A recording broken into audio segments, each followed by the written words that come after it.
Kalian sadar nggak sih, di tahun 2024 channel ini mengupload sehari satu video selama 1 tahun. Yes, selama 1 tahun channel ini mengupload 1 hari 1. Daily upload, daily video. Well, faktanya nggak 1 tahun lengkap gitu sih. Ada bolong-bolongnya tapi berusaha untuk dibikin sehari 1. Dan apakah hal itu membuat gue mendapatkan 1 juta subscribers? Ya enggak, tapi hampir mendekati lah ya. Jadi kenapa tiba-tiba lu upload sehari 1 di tahun 2024? Dan kenapa masih nggak bisa membuat lu mendapatkan 1 juta subscribers? Dan apa aja sih hal-hal seru yang lu dapatkan lainnya di tahun 2024?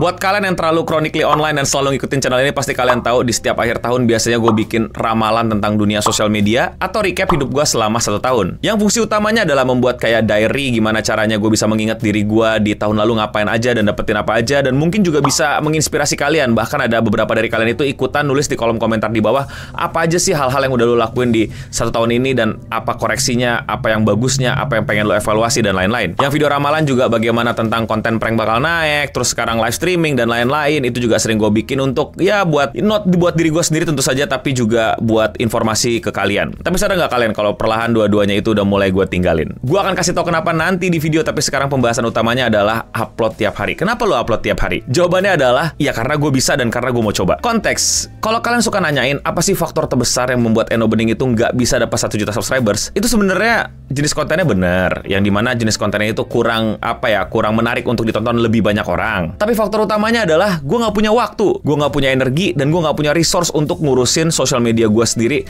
sebegitunya. Buat yang masih belum tahu, gue ini bukan 100% YouTuber. Gue nggak full time YouTuber, nggak full time content creator. Gue full time social media strategist. Gue kerja di kantor, gue kerja korporat. Bahkan gue juga ada kerjaan-kerjaan freelance dan juga ngurusin kerjaan-kerjaan kolektif gue yang lainnya gitu. Passion project gue. Jadi YouTube ini adalah tempat gue cari fun. Duitnya lebih gede dari gue kerja yang beneran di korporat. Jadi lebih baik gue fokus kerja di korporat dong daripada gue ngincar duit di YouTube atau di sosial media lain. Tapi bukan berarti gue nolak rezekinya ya. Rezekinya juga lumayan lah. Buat kalian yang emang udah beneran kerja di kantor, pasti kalian tahu ngurus kerjaan sama ngurus project-project pribadi itu tuh nggak bisa berbarengan terus-menerus. Lu simply nggak punya waktu untuk itu. Lu udah punya 8 jam buat kantor, terus 8 jam buat ngurus diri lu, terus lu belum tidur ya dan lain-lain. Kayaknya sulit. Dan memang beneran sulit, tapi ini dari perspektif gue ya. Tapi mungkin beberapa dari kalian nemu cheat code-nya, nemu celahnya, nemu efisiensinya ya, good for you.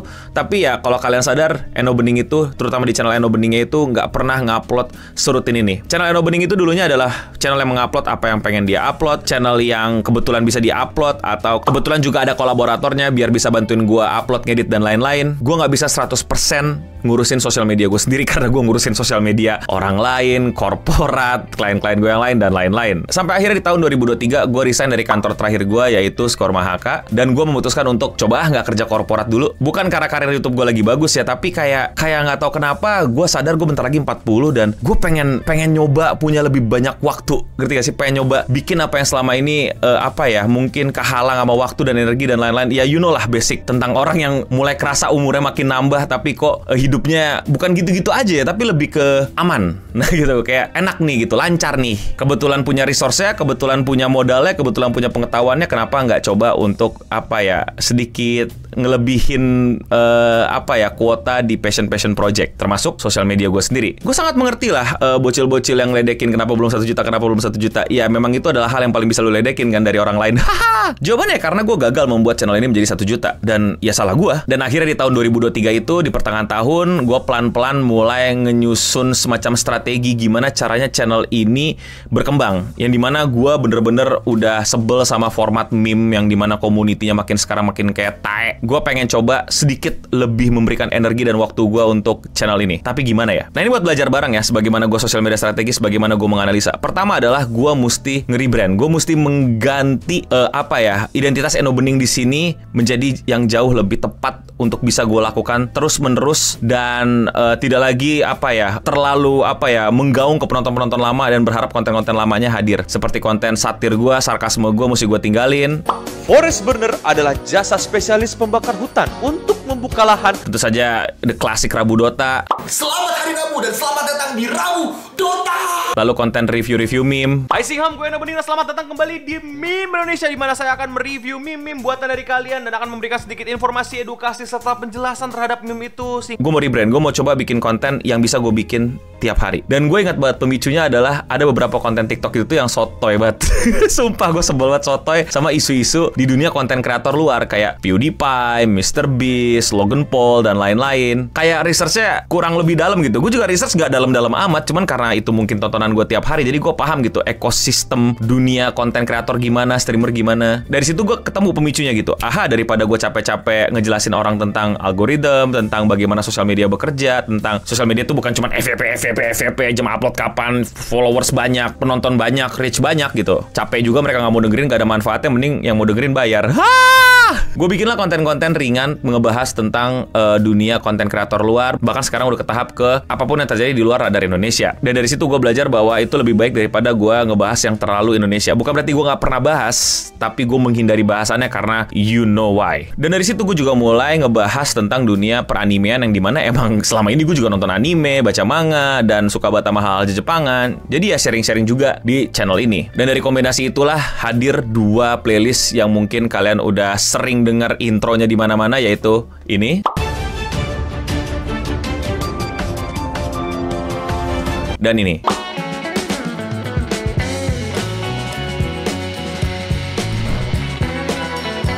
Ya, seputar internet yang ngebahas apapun yang terjadi, fenomena internet, konten kreator, streamer, apapun yang terjadi juga di luar Indonesia, tapi kita bisa temukan di internet. Dan Radio Singham, di mana monolog gua berdialog dengan kalian. Definisinya gimana itu monolog yang berdialog? Tentang dunia pop culture, terutama di Jepangan, wibuan, anime, manga, tapi juga ngebahas geek and nerd culture. Satu lagi sih hampir lupa, yaitu Gembreng.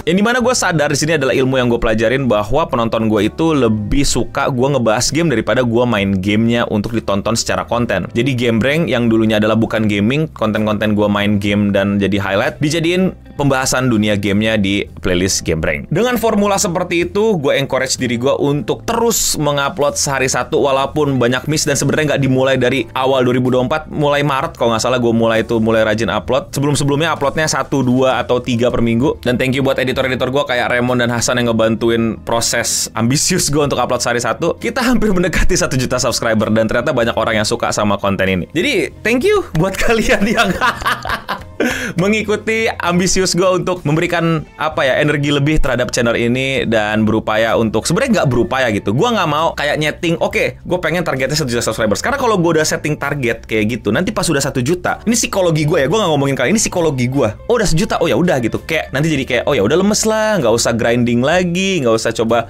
konsisten lagi dan lain-lain dan lain-lain. Ntar jadinya lemes lagi gue gitu. Cuman kayak kelihatan banget kayak pembuktian doang gitu ke orang lain gitu. Kayak butuh banget gue di acknowledge 1 juta subscribers. Dan itu adalah faktor utama lainnya yang pengen gue bahas adalah gue itu di sini nyari fun. Gue seneng banget upload video sehari satu. Gue seneng banget lihat komentar-komentar kalian. Gue seneng banget lihat diskusi-diskusinya di kolom komentar. Lu pada lagi bikin istilah baru, pin of shame, pin of fame. Padahal I just pin whatever the fuck comment that I want to pin. I love it. The interaction, the community, terus obrolannya itu bener-bener hal yang sangat-sangat menyenangkan lah buat hari-hari gue kalau lagi di kereta bacain komentar dan lain-lain. Instead of doom scrolling TikTok, gue jadi doom scrolling bacain komentar kalian. Oh ya, walaupun akhir-akhir ini lagi sebel ya, keganggu sama komentar-komentar bot spam judul dan anak-anak bikin akun alter buat ngata-ngatain. Gue seneng dengan format yang sekarang, gue seneng dengan formula yang sekarang. Gue harap kalian juga seneng untuk terus ngikutin gue dengan keadaan yang seperti ini. Dan tentu saja keadaan ini mungkin juga akan berubah. Mungkin gue akan coba-coba bikin yang baru. Kayak gue pernah bikin Tapi Enak, yaitu Tapi Enak, Tapi Worth It.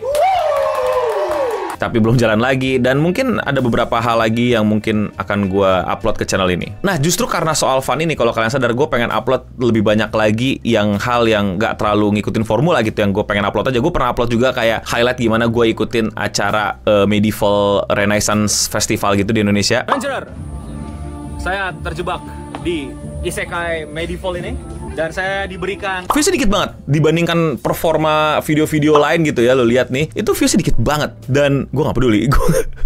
I love it. Gue seneng banget sama videonya. Gue happy banget. Gue bisa nonton ulang-ulang gitu. Kayak anjir seru banget ya event ini ya. Sampai gue datang ke event lagi yang lainnya dan lain-lain. Jadi apa ya? Fun ini tetap menjadi pegangan gue sih. Dan fun ini jujur emang menguntungkan. Jadi ya gue coba pertahankan balancing ya untuk tetap fun dan tetap menguntungkan dan tetap membuat kalian juga ikutan fun. Evaluasi. Apa yang salah dan apakah ini evaluasi yang mesti diambil nih buat teman-teman yang pengen belajar juga ya. Gue akan cepet lebih dapat 1 juta subscriber kalau misalnya gue bahas konten-konten Indonesia. Bener banget. Banyak banget konten-konten gue yang sedikit nyenggol Indonesia atau hal-hal yang berbau Indonesia itu rame banget. Tapi nggak tahu kenapa itu nggak fun buat gue. Gue deg-degan. Gue males. Bukan masalah UTA-IT-nya ya, tapi kayaknya tuh males banget ya kalau misalnya ngebahas ada yang lagi rame gitu ya. Gue bisa aja bahas. Gue mau aja bahas gitu. Tapi ntar direspon sama dia. Terus gue mesti respon balik. Gue juga nggak mau respon gitu. Tapi kan netizen kan, ayo jawab tuh dibikin video balasan itu segala macam.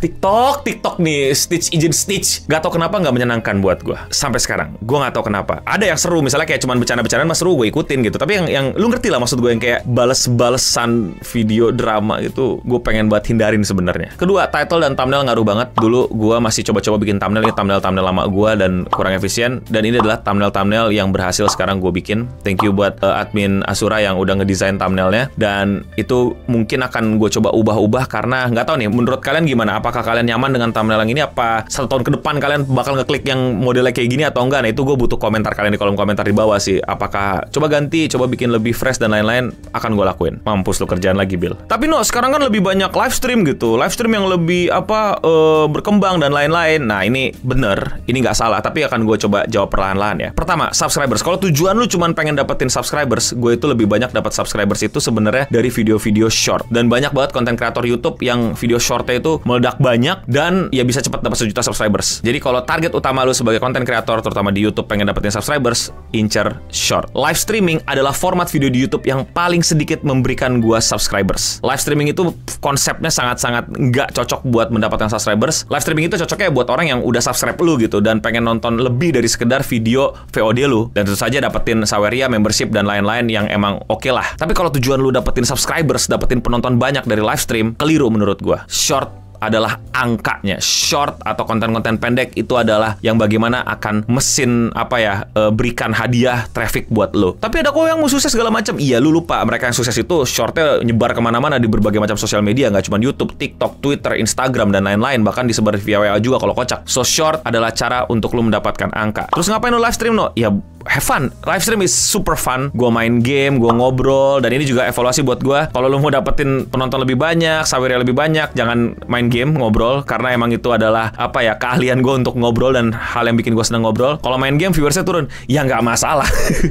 Again, objektif gue tetap dapat funnya di passion project ini kan. Ya terserah buat kalian nih nanti yang mau pelajari gitu loh. Apakah kalian mau dapat fun atau kalian mau dapetin angka, balik ke kalian. Sekali lagi ya, apa yang gue omongin ini tuh bukan berarti jadi sesuatu yang exact gitu, apalagi di bidang kreatif seperti ini. Lu bisa dengan cara-cara lain, dengan cara-cara gebrakan baru, dan bisa menjadi sebuah anomali gitu. Kok orang-orang bilangnya gini tapi kok lu berhasil gitu? Bisa banget, tapi itu nggak jauh-jauh dari bagaimana lu nge-branding diri lu dan bagaimana penyampaian lu ke target audience lu yang tepat. Mediumnya apa? Who knows? Tapi rata-rata ini yang gue ceritain dan ini yang bisa gue pelajarin dari mengevaluasi diri gue sendiri di channel gue sendiri. Dan ya hampir 1 juta. Dan kalau 1 juta ya udah ya, terima kasih kalau udah mau subscribe. Dan gue udah ngeliat data sih, ada sekian banyak orang yang emang kebiasaan nonton video gue dan tidak subscribe. Dan itulah yang pengen gue bahas, bahwa angka subscribers itu sekarang tuh udah nggak relevan, karena udah banyak orang itu nggak perlu dan bahkan nggak sadar gitu kalau mereka perlu subscribe sebuah channel, karena sering keluar mulu di homepage-nya, di HP-nya, di PC-nya gitu, tanpa harus mereka subscribe. Selama mereka nontonin sampai habis, selama mereka sering komen, selama mereka sering like dan lain-lain. Jadi makanya nyari subscribers di tahun-tahun sekarang itu jauh lebih susah daripada zaman-zaman dahulu. Tapi zaman dahulu ya lu susah gitu videonya keluar di recommendation gitu kalau lu nggak di subscribe. Lu mesti subscribe terus keluar tuh baru tuh videonya. Itu zaman dahulu banget ya. Makanya apa yang dilakuin sama Overlord Laurentius Rando itu, sadar apa tidak, pada eranya dia itu kalau nggak salah pas lulus kuliah dia itu ngelakuin kolaborasi hampir ke seluruh YouTuber Indonesia pada saat itu adalah tindakan yang paling tepat gitu untuk ningkatin subscribernya, sehingga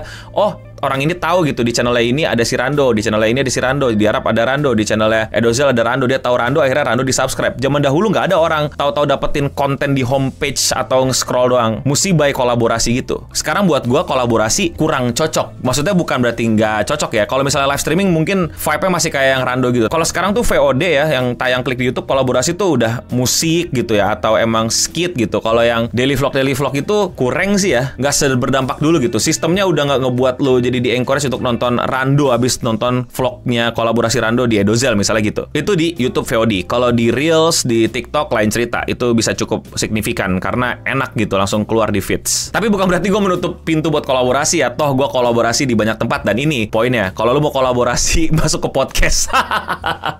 Itu yang akan jauh lebih ngebantu lu untuk keluar dari radar, bisa muncul di radar orang lain yang belum pernah ngeh lu. Tapi pastiin di podcast makanya lu tuh unik gitu. Ini sebenarnya kecelakaan lagi-lagi. Gue sebenarnya ke podcast orang itu pakai baju cosplay atau anime-fashion. Itu tuh karena gue ngeliat anjir sayang banget ya gue beli cuman datang ke event yang kayak setahun 2 kali gitu. Gue pakai ke acara podcast, terus tanpa sadar gue juga oh iya ya, tanpa sadar gue sudah memberikan orang untuk kayak ngeh gitu nih orang pakaiannya unik banget gitu. Akhirnya mungkin bisa dicari tahu, akhirnya mungkin bisa dikepoin nih orang siapa. Tapi daripada pakaian lo yang unik, lebih pastiin lagi isi obrolan lo sih yang lebih seru dan unik gitu. Bisa lucu, bisa bermanfaat banget. Ya yang lagi rame sekarang sih yang pasti kontroversial banget. Ya jadi kira-kira itu sih yang gue bisa sharing ke kalian tentang evaluasi dari diri gue sendiri ke channel gue ini selama 1 tahun ke depan. Dan seperti yang gue udah janjikan, gue akan bahas kenapa sih lo nggak bikin ramalan-ramalan lagi. Karena zaman dahulu pada saat gue bikin ramalan-ramalan atau prediksi bagaimana sih konten yang akan naik, bagaimana menjadi konten kreator dan lain-lain, itu tuh masih berfokus di satu titik, yaitu adalah tren di YouTube. Sekarang trennya itu udah ngebubble kalau kalian mau belajar. Jadi kayak lu bisa aja nemuin tren dan lu ngerasa itu trending di circle lu, tapi di circle lain enggak. Gue udah jelasin ini di salah satu podcast kalau nggak salah, kasih solusi gitu, bahwa pada era itu, pada saat dia ngomong itu, yang lagi tren di gua adalah yang genom tren gitu, yang orang jadi genom tet. Tapi di HP dia yang lagi ngetren adalah orang bagi duit lewat TikTok gitu loh, tapi lewat live TikTok. Jadi dikasih bunga, tapi nanti ada orang yang ngantri gitu dikasih duitnya. Ya kan beda gitu. Kita nggak bisa kayak satu tren lagi. Kalau dulu lu pada bisa Harlem Shake semua, bisa Gangnam Style semua, sekarang nggak bisa. Jadi percuma dibikin. Kalau mau tahu tips and triknya ya beda-beda juga gitu tiap sosial media. Dan yang namanya algoritma, gini loh, algoritma itu pemahamannya tuh bukan sesuatu yang exact, tepat, dia tuh selalu berubah juga gitu loh. Tiap detiknya itu udah AI, udah mesin yang berpikir gitu. Tapi juga bisa gitu, si ownernya bilang gue mau nge-boosting yang ini, juga bisa gitu. Jadi kita tuh bukan apa ya istilahnya ya, nebak-nebak AI, nebak-nebak algoritma. Fokus dalam bersosial media itu adalah branding, terus cara lu sampai ke target audience lu. Itu yang utama. Mau AI-nya gimana, mau algoritmanya jungkir balik, jam upload berubah dan lain-lain, itu nanti. Terus mungkin ini terakhir ya yang gue ngebahas hidup gue di video VOD kayak gini karena kurang works secara traffic.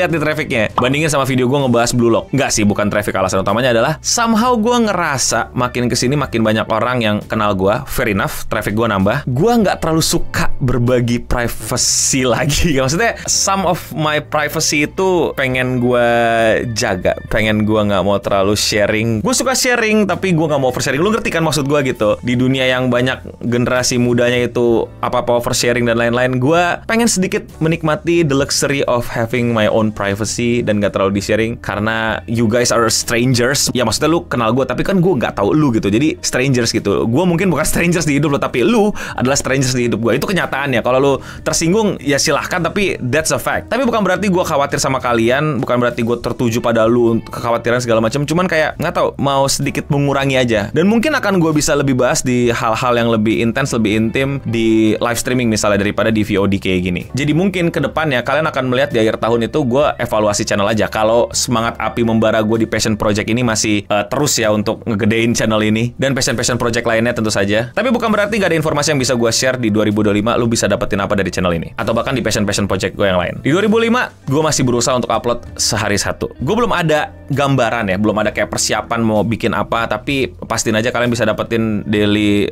upload gue lah, dan bisa kalian nikmati selalu di jam 6.15 atau lewat-lewat dikit lah karena telat uploadnya gitu, dimana kalian makan malam sambil nonton gue seperti biasa. Live streaming aman ya, kadang live streaming kadang enggak lah, belum ada jadwal.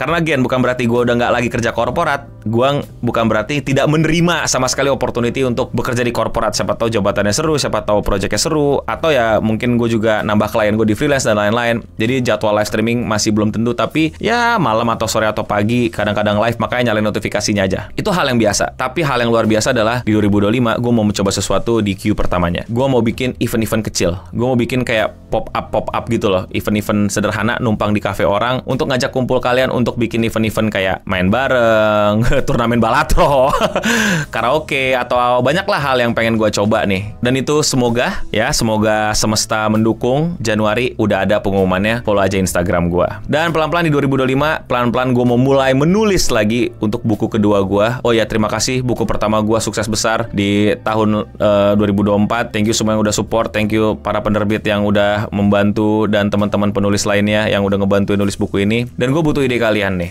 di kolom komentar di bawah. Ada 3 pilihan. Pertama, gue bikin komik ya, gambarnya gambar yang bukan anime ya, gambarnya tuh lebih gambar kartun komik anak-anak atau komik strip Instagram gitu. Tapi pembahasannya apa? Coba komen di bawah. Kedua, buku lagi tapi ngebahas bener-bener basic sosial media, karena yang kemarin bagaimana sosial media menghancurkanmu kan lebih ke perspektif filosofis dari perubahan dunia media massa ke new media. Atau ketiga, bikin buku fiksi, novel, atau cerpen. Gak tahu. Bingung mau bikin apa. Terlalu banyak free time. Tapi ntar tiba-tiba semua bisa berubah lagi ketika ada korporat datang. Bekerjalah di sini. Apalagi kan 2025 ekonomi. I don't know apakah gue masih bisa seleluasa ini atau gue mesti harus balik ke mode grinding uang. Ya, kira-kira itulah 2024 gue. Thank you semua yang udah nontonin gue sampai di 2024 ini. Beberapa dari kalian ada yang benar-benar support gue sampai bahkan suka ngasih saweria, suka ngebantuin gue kalau gue lagi ada di kota-kota. Iya, gue sering bantuin perusahaan-perusahaan atau organisasi gitu. Jadi pembicara atau bikin workshop di luar kota tuh, sampai ada ajakin gue jalan makan-makan di mana segala macem, atau bahkan sampai sesimpel cuman subscribe, sebarin video gua, komenin video gua. Thank you. Gue sebenarnya pengen ganti, cuman nggak tahu ganti apa gitu loh. Yaitu penyebutan Singham, karena itu kan era-eranya punya nama fans gitu. Cuman gue kayak nggak tahu kenapa nggak mau lagi. Tapi ya udahlah, untuk 2024 di akhir tahun. Thank you Singham. Dan silakan komen di bawah segala macam opini, kritik, masukan, tambahan, dan dari info-info yang kalian dapat, atau kalian punya saran apa dari ide-ide gua, atau channel ini ada saran buat ngapain, atau mungkin ini menjadi seperti biasa tahunan kalian untuk ngetik di bawah apa yang akan kalian lakuin selama 1 tahun ke depan dan evaluasi kalian terhadap tahun ini di 2024. Silahkan. Thank you Singham. Dan untuk kita semua, stay clean and sound.